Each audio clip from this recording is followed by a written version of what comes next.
The FBI wanted to know about every single purchase you made.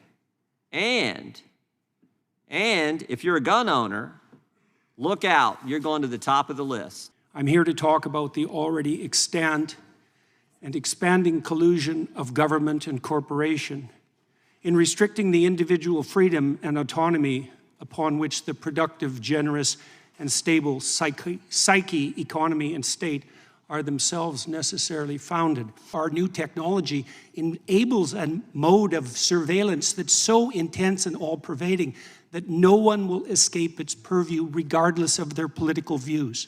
Dr. Peterson, why are you such a Luddite? Why don't you embrace artificial intelligence and facial recognition and massive computer surveillance and cameras on every street corner so that we could all be safer? Well, then why did Canada decide that you needed more education? Can you tell us about that? Well, one reason, the entire transcript of an interview that I did with Joe Rogan was submitted as evidence with regards to the unacceptability of my views. The one ring to rule them all. Everything Everywhere All at Once won the Oscar last year for the best movie, but it's not the standard for a Fourth Amendment warrant. Testimony. It's not an appropriate Jensen point of order. said that the information was not used. Would you release the transcript? Big government was colluding with big tech to censor Americans. That's the first thing we learned. But now it's big government colluding with big banks and big business to spy on everything Americans buy, every place they go, everything they do. Big government wants your financial data because it's full of sensitive information about you. Our investigation started when an FBI whistleblower, George Hill, came forward and talked to the committee. Mr. Hill was supervisory intelligence analyst at the FBI up in the Boston field office, told the committee that the FBI got information from Bank of America. Specifically, it received a list of any customer who made purchases in the Washington, D.C. area January 5th through 7th, 2021. The whistleblower supervisor, special agent in charge of the Boston field office, Mr. Bonavolanta, corroborated Mr. Hill's testimony when he spoke to the committee. And so did Steve Jensen, the FBI's Domestic Terrorism Operations Section Chief. But it wasn't just purchase data around a specific date that the FBI got from Bank of America. That was actually also overlaid with any firearm purchase at any time. And how did the FBI get this information? They asked for it. In fact, you can see on the display on the screen here the email that was sent. The FBI told Bank of America, to recap our morning call, we are prepared to action immediately the following threshold: customers confirmed as transacting business in Washington, D.C. between these specific dates. So if you're in Washington, D.C., visiting your kids, maybe visiting your aunt, or maybe just a friend, the FBI wanted to know about every single purchase you made. And if you're a gun owner, look out, you're going to the top of the list. For simply exercising your Second Amendment right, you're on the FBI's target list. At the end of the day, the purpose of this hearing is to minimize what happened on January 6th and the lawful prosecution of individuals who were engaged in that practice. The chairman wants us to believe that people are being persecuted for their political conduct rather than their criminal behavior. So basically, he's trying to tell us that everyone who's been indicted and prosecuted for January 6th did not engage in criminal conduct. That's the logic of what he's saying, and we've just come so low in this house. It's just frightening to me what people will do to try and minimize the work of those individuals who came to this Capitol on January 6th. We now introduce today's witnesses. Dr. Jordan Peterson is a psychologist, author, and professor emeritus at the University of Toronto. He previously taught at Harvard University and McGill University. He has published more than 100 scientific papers, hosts a popular podcast, hosts public lectures across the United States, Canada, Australia, and Europe, and offers online programs to help consumers better understand their personalities and themselves. Dr. Peterson has been targeted for his views on the importance of free speech and traditional values and has warned of the dangers of debanking political opponents as he is seen in Canada. Mr. Brian Knight is Director of Innovation and Governance at the Senior Research Fellow at the Mercatus Center. Mr. Jeremy Tedesco serves as Senior Counsel at and the Senior Vice President of Corporate Engagement at the Alliance Defending Freedom. Mr. Norbert Michel is Vice President and Director of the Center for Monetary and Financial Alternatives at the Cato Institute. Mr. Michael Fanone is a law enforcement analyst, security consultant, and firearms instructor. He previously served for 20 years as a police officer with the D.C. Metropolitan Police Department. And we will start with Dr. Peterson. Mr. Peterson, you're recognized for 5 minutes. And thank you again for being here. As well, I would like to start by expressing my appreciation for the privilege awarded to me to testify here today. It really is an honor to be asked to do so. I'm not here to talk about January 6th or about any particular threat, insurrection, or protest, political or ideological, real or imaginary. I'm here to talk about the already extant and expanding collusion of government and corporation in restricting the individual freedom and autonomy upon which the productive, generous, and stable psyche, economy, and state are themselves necessarily founded. I'll begin my comments, therefore, in the most general terms to shed light on the mounting problem. There are now 700 million CCTVs in China under the rule of the Communist Party. The system to which those electronic eyes are attached is the most complete state apparatus of surveillance yet imagined, with the ability not only to recognize faces at a distance, but gait itself when facial features are hidden or obscured. Such capability can and will soon be augmented to the point where the movement of eyes themselves, monitored by high-resolution and intelligent cameras, will soon be sufficient to identify any aware and active party. The demented, naive, and prideful engineers who so enthusiastically helped build this system call it Skynet, after the rogue and all-seeing technology that took such a dreadfully wrong turn in the famous science fiction movie Terminator series, featuring artificially intelligent robot intelligences hell-bent on protecting themselves by destroying humanity. The name also references a well-known Chinese phrase describing the reach of the divine itself. The net of heaven is vast, yet it misses nothing, which aptly describes the capabilities of the new state apparatus. The system is integrated with the so-called Chinese social credit system, which awards its involuntary participants with a score indicating their compliance with the dictates of the Chinese Communist Party, allowing for full control over access to everything they possess electronically. Most ominously, their savings and their access to travel. Certainly, all modern means of travel, but increasingly as the electronic gates come up, even by walking. If you're Chinese or a visitor, your access to the world can be reduced to zero if your social credit score falls beyond an arbitrary minimum. This allows you purposefully to be shut out of all activities that can be virtualized. And in a rapidly virtualizing world, this increasingly means all activities: driving, shopping, working, eating, finding shelter, even fraternizing with friends and family, as merely being in the presence of someone with a low social credit score means that your own score can be lowered. This has also opened up the opportunity for the government to extract slave-like labor from its citizens, so burdened, as the donation of free work to the state still constitute one means by which erring Chinese men and women can increase their score and remain part of human society.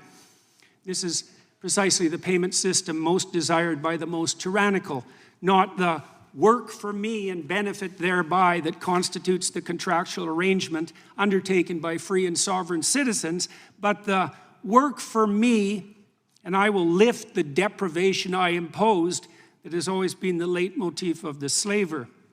Why is any of this relevant to people in the West?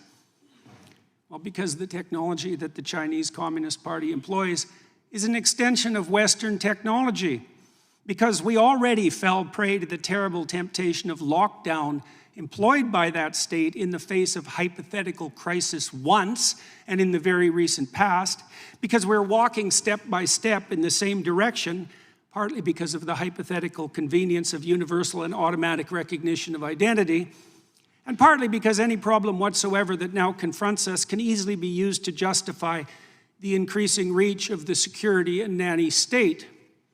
It is said that Stone Age people, first confronted with cameras and their resultant photographs by modern anthropologists, objected to having their images captured as they feared the captivity of their souls. It turns out that such fear was prescient. The images that we leave behind while navigating virtual space are such close duplicates of our actual selves that the capture of our essence is at this point all but guaranteed. We all now have our doppelgangers. We all live so much in the virtual world in consequence of our purchasing habits and modes of electronically mediated communication that our very selves have become reducible to a frightening degree to data, the modern equivalent of our footprint, with the same data making up an image of our identity, an identity which can be and is increasingly bought and sold by the invisible corporate brokers that still mostly use it to sell us what we so desperately and carelessly and conveniently want, but that can also be used to track, monitor, and punish everything we do and say.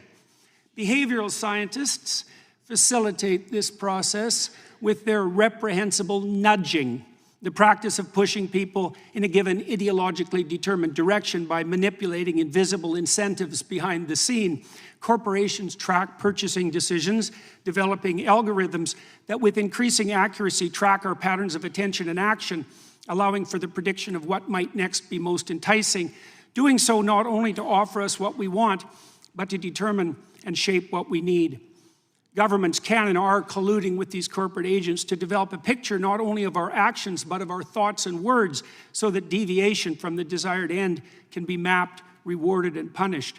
The development of a digital identity and currency is nothing more than the likely end consequence of such inclinations, and the combination of both can and will facilitate the development of a surveillance state, the scope of which optimistic pessimists of totalitarianism such as George Orwell could scarcely imagine.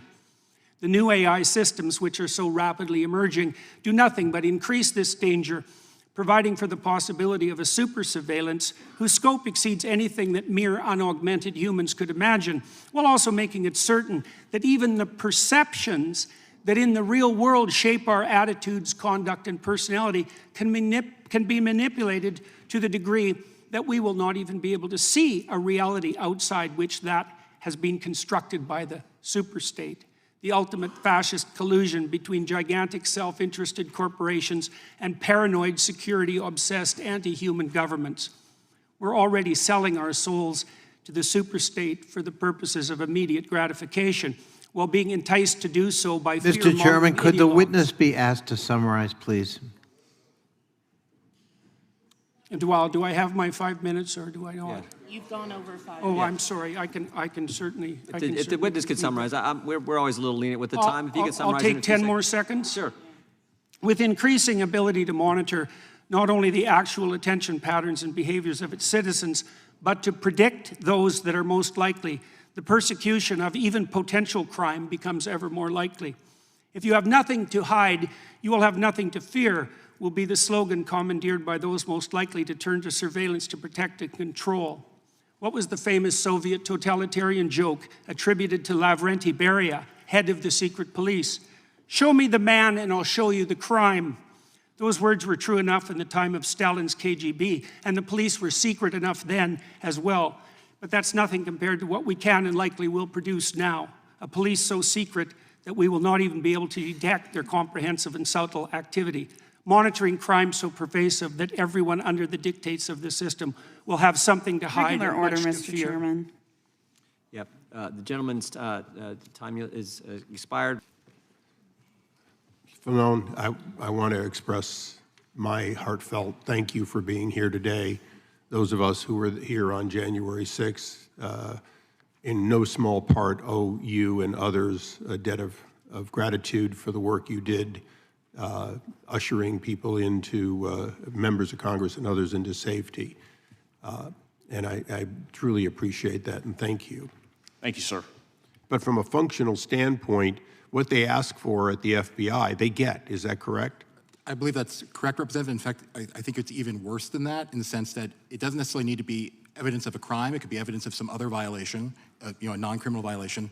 And also, because the target of a suspicious activity report is prohibited from finding out, it would actually be very hard for the person to go to court later and challenge it unless they were the subject potentially of a prosecution, in which case you're already starting behind the 8 ball. Officer Fanon, as a former Metropolitan Police officer, could you please tell us how the promulgation of false narratives, like this was just a tourist visit or simple vandalism, how that distorted description affects your ability to do your job? Thank you for the question. Well, essentially, the distortions, mischaracterizations, and lies about January 6th resulted in, or at least partially played a role in me leaving my job as a Metropolitan Police officer. They have inspired fellow Americans to threaten me, threaten members of my family, simply because of the statements that I've made about my experience, both on January 6, 2021, and in the aftermath.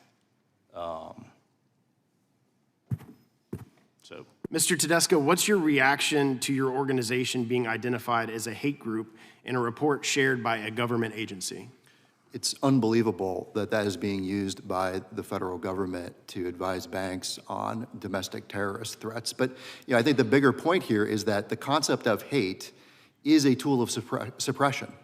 And on top of that, that kind of language, hate speech and similar kinds of vague concepts, are permeated throughout the financial industry and are used to shut down events and to debank people.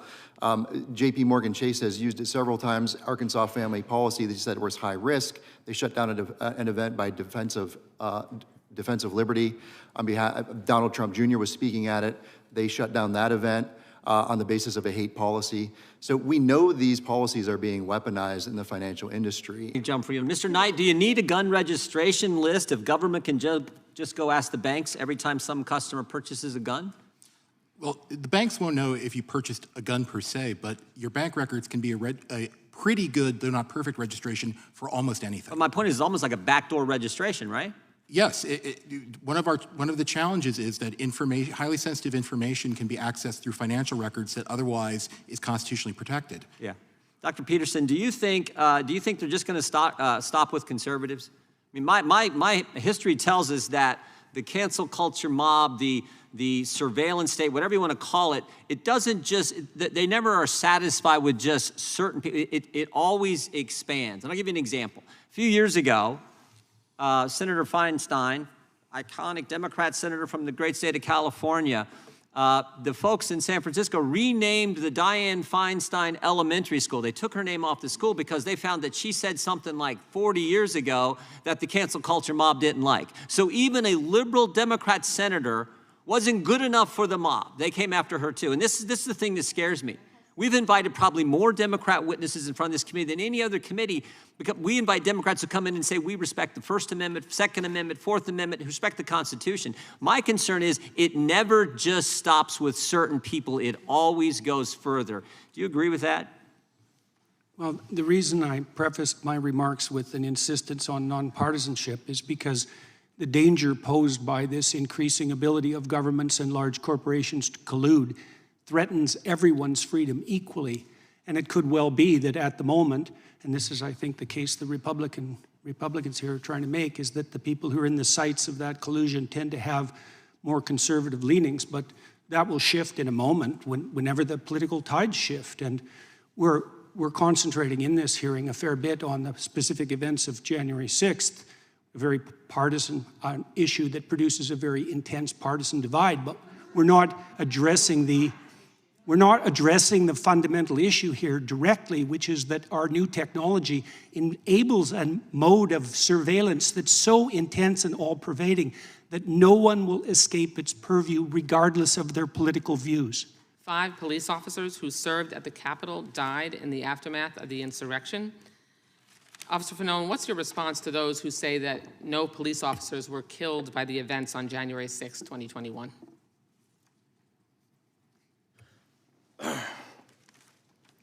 Well,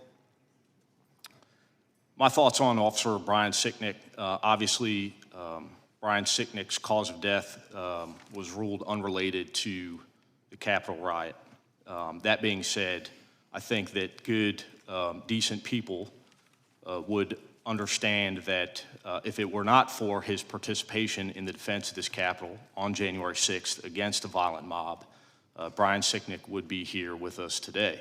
Mr. Michel, can you tell us how the Bank Secrecy Act and exemptions to the Right to Financial Privacy Act may not be in compliance with the Fourth Amendment, or how the implementation of those acts may violate the Fourth Amendment? Sure. Much like Brian and I alluded to a minute ago, once the bank or a financial institution has the information, the government has it. So this came up in the early Supreme Court, or in the early court challenges. It came up in the Supreme Court cases that eventually, those cases eventually went to the Supreme Court, in that we effectively have a law that is a blank check for the federal government or for law enforcement to obtain all of your information simply without a warrant. So without probable cause? They do not have to get a warrant. They do not have to show probable cause to get the warrant. Do they have to give an oath or affirmation? No. To a judge? No. No. They have to go to the bank. Dr. Peterson, why are you such a Luddite? Why don't you embrace artificial intelligence and facial recognition and massive computer surveillance and cameras on every street corner so that we could all be safer? Well, because there's tremendous danger and too much security. If the emerging collusion between government and corporation, gigantic corporation, continues in the manner that it is continuing, there won't be anything that you do that can't be used against you and will be used against you in very short order. And the concerns that are expressed here about the local consequences of that, let's say with regards to January 6th, seem to me to fail to take into account the much broader threat that lurks underneath that everyone should be attending to. We're in danger of eliminating the private sphere entirely. That's already happening in places around the world, particularly in China, which is why I made reference to that. That technology is at hand. And it appears as though both giant governments and giant corporations are utilizing it in every way that they can manage. And it's often motivated by the claim that that's forestalling an immediate proximal threat, right? Well, that's a short-term justification for engaging in a tremendous long-term danger. And it should be perceived as dangerous to those on the left who are politically committed, because it will be the politically committed who are first identified by such systems. Is it true that you have a PhD? Yes. Well, then why did Canada decide that you needed more education? Can you tell us about that? Well, one reason, the entire transcript of an interview that I did with Joe Rogan was submitted as evidence with regards to the unacceptability of my views. What I was doing primarily in that interview that was criticized was questioning the validity of the economic models of economic collapse that were stacked upon the unstable models detailing out climate change 100 years into the future. That was deemed in Canada sufficient to proceed with complaints against me with regards to my professional competence to serve as a licensed psychologist. That was only one of many anonymous complaints that were fostered directly in relation to my political views. Well, I thank you for showing up today. I think they may use your testimony as evidence that your re-education has not been successful. I yield back to the chairman. Well done. I wonder if you could elaborate on how consequential it is to have the safeguards we do have here on privacy and speech. Well, I know that my colleagues on the psychological front and on the medical front in Canada are increasingly frightened of making any of their political opinions known in any form whatsoever, because governmental agencies, usually of the mid-level bureaucratic sort, have been empowered as a consequence of our lack of First Amendment rights to intervene as they see fit in relationship to stated opinion, political or otherwise. And it's not good. It's seriously not good. And there's new legislation coming up also reflecting that lack of proper constitutional protection that will make even the suspicion that a crime may be committed punishable. That's Bill C-63, which is pending before the Canadian These are dangerous House. ideas, and I appreciate that you highlighted how China's using it. And frankly, there are people in the United States pushing for a central bank digital currency that at the core is a violation of privacy. It is really the one ring to rule them all. It is a massive amount of coercive power, and at the root of it is the surveillance capability. And a lot of that, Mr. Knight, you've highlighted with the consequences of the Bank Secrecy Act. And I just wonder, you know, a couple of you have highlighted the cost-benefit ratio, Mr. Michel as well. Maybe you could highlight the consequences of the Bank Secrecy Act and how we might reform it so that we can accomplish the stated goal of safety, but in a more constitutional framework. Happy to speak to that. I think what we've seen in this hearing is that one of the big consequences is that people blur the distinction between not being able to access information or being able to access information subject to due process. There's no reason to believe that the convictions obtained after January 6th would be impossible without getting a warrant, or information subject to one of the exceptions to the warrant provision for exigent circumstances. Does the addition of AI into this equation cause even greater concern regarding the scope and scale of financial surveillance that we can expect to occur in the future? So I believe it does for several reasons. One, to the extent that it makes something less expensive, you'll get more of it. Two, to the extent that AI is not well tuned, either intentionally or unintentionally, you're going to get the risk that you're going to not only have more false positives, but also that it's going to start selecting for information that may not be appropriate. Three, there's concern, and I don't want to overblow the concern, but it does exist, that AI tends to be opaque, and this regime is already opaque enough. So if the great and powerful Oz is spitting out records that it considers suspicious and you don't know why, and we can't assess how appropriate it is, that's obviously very problematic. And so I think that we do need to be cautious. And I would say one distinction between this and maybe some other areas is here we're talking about feeding information to the government. So there are constitutional implications here that don't necessarily exist in other areas. Doesn't mean we shouldn't be cautious in other areas, but we should be especially cautious here. Did you and your colleagues ever get the sense that you were defending democracy that day? That's not anything that those thoughts never crossed my mind. You know, again, like I said, I responded to the Capitol, heeding distress calls coming from fellow officers, and when I was fighting, I was more concerned with my own survival and that of my colleagues than you know, the totality of what that day would later come to represent. Michel, if the government's going to go get information from banks, and understand what happened in this particular situation and in other situations, the government goes to the bank and says, I want the name of the customer who's making purchases in a certain date time, and I want the name of the customer who may have bought a firearm at any time. If they're going to do that, do you think they need to get a warrant first? Do I think they should? Yes. Well, yes. Mr. Tedesco, do you think they need to get a warrant to do that? Yes. Mr. Knight? Yes. Mr. Peterson? Yes. Mr. Fanone, do you think they need to get a warrant? I apologize. Sorry. Could you repeat the question? Government goes to a bank and says, I want the name of the customer who made purchases on these specific dates and may have bought a firearm at any time. Should there be a warrant requirement before the bank has to be compelled by the government to give that information? Should there be a warrant requirement first? I mean, in my experience, I always sought voluntary compliance. It's less paperwork. That being said, if I was unable to... Wait. Voluntary compliance? Correct. How's it voluntary? This is the third party. The bank's giving it. No, if I go to the bank and request certain information regarding an investigation that I'm I'm participating just saying, in a fundamental sense, do you think there should be a warrant requirement before some financial institution hands over the name of the customer based on certain purchases they may have made? So in a general sense. Yes. You think there should be? Yes. That's great, because your colleagues don't think so. Dr. Peterson, I want you to talk about the debanking issue we saw so much of, and how that was, particularly, I guess, with the truckers, and how that's, because I see it coming. I see it coming here, and it frightens me. I want you to talk about what took place in Canada, and if it in any way impacted you. Well, there was essentially a working class protest against the extensive length of the COVID lockdowns.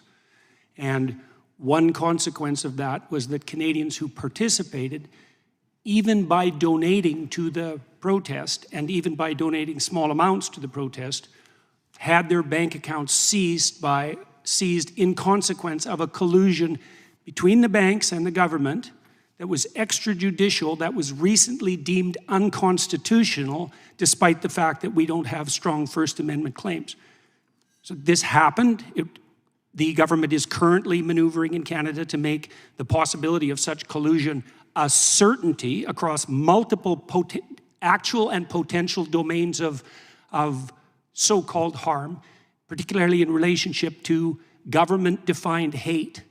Yes, this is absolutely coming, and it's facilitated by the kinds of advancements in technology that we talked about today. There's a carjacking outside of 7-Eleven in downtown Washington, D.C., and the cop calls the CEO of Bank of America and says, I need every person in your bank who's ever bought a gun anytime, anywhere.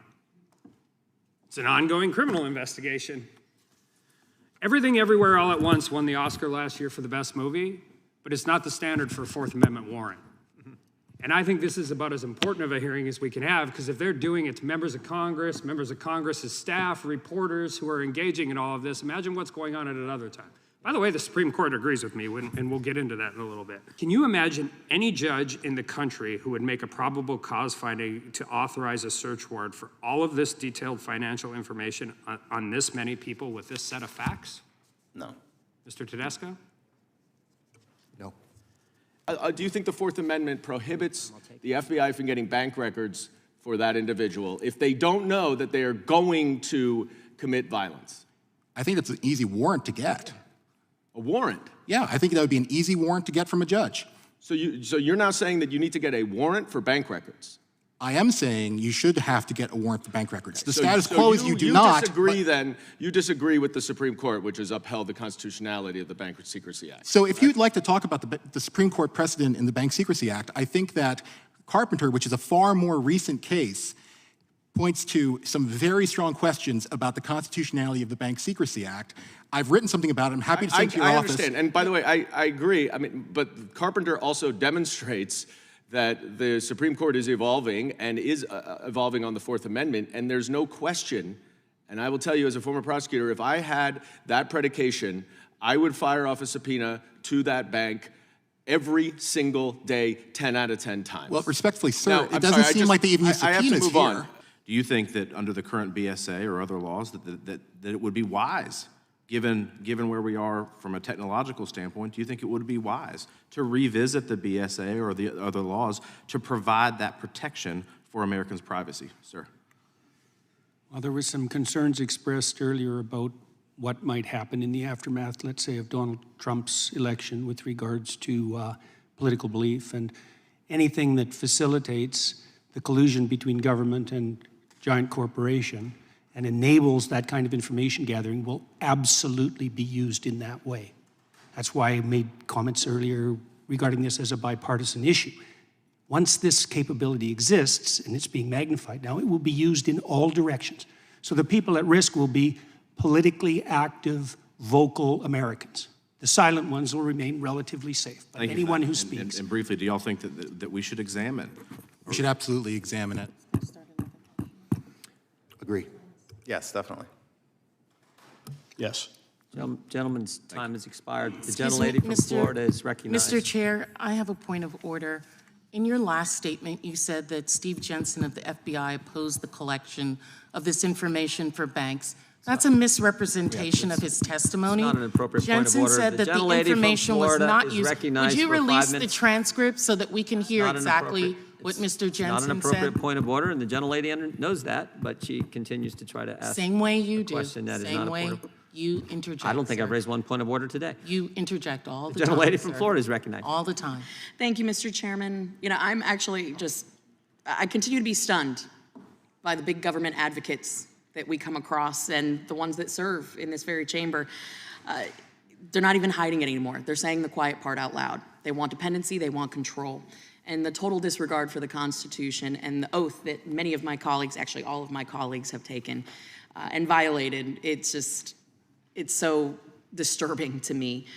I think that we are on a very dangerous path, and I want to give you my time to really lay out in the most succinct way possible the dangerous nexus of big tech, big government, and financial institutions that seek to weaponize that information against Americans. And I know you are more than capable of doing that in 2 minutes and 30 seconds. I don't think people understand the degree to which they are profiled online and to which their virtual representation is now an iconic representation of them, nor do they understand that they have no rights whatsoever to that representation. So for example, let's say we turn our information about our purchasing habits over to the bank when we open a bank account. Well, 30 years ago, that wasn't such a big problem.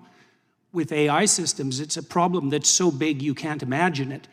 I mean, I'm certain that my staff could find the data online to absolutely predict your voting patterns with 95% accuracy. You have no idea what sort of digital footprint that you're leaving behind you, and there are almost no protections for that. And so now, and you also asked about the First Amendment. Yes. Well, we have very weak free speech protections in Canada, and I can tell you that is not going well. And so the combination, in my country, the combination of that and the invasive technology that we're producing at a rate that beggars the imagination, produces a threat to the integrity of sovereign citizenship, the likes of which has not yet been experienced. Right? And that's what this committee should be concentrating on. Like, it's very interesting to watch it because it devolves continually into discussion of a particular event, serious though that event was. It's like, no matter how serious that event was, it pales in comparison to the potential severity of the issue that we're attempting to point to with regards to our testimony. These artificially intelligent systems can do things you can't imagine. And not only can they are and they will. And that will be abetted by the collusion between large corporations and government. And it's certainly the case that the people who stand on the left, especially with regards to their, what would you say, skepticism of large corporations, which is often perfectly warranted, should be utterly terrified about this. Man, you did that in less time than I thought. Well, I had to get it right once today. No, I appreciate that. And I think you have seen it front and center. Certainly, we all watched in horror as the truckers' bank accounts were seized, were shut down, who protested the mandates. And people think that that's such a faraway concept, but we have seen that here with people who have been given ultimatums of jab or job, and we've seen ways that they've been targeted and positioned in ways that are just un-American, unconstitutional. So thank you all to our witnesses for being here today. I appreciate you guys in the fight against weaponization, and we're seeing it more and more every day. Mr. Chairman, with that, I yield. Without objection, the hearing is adjourned.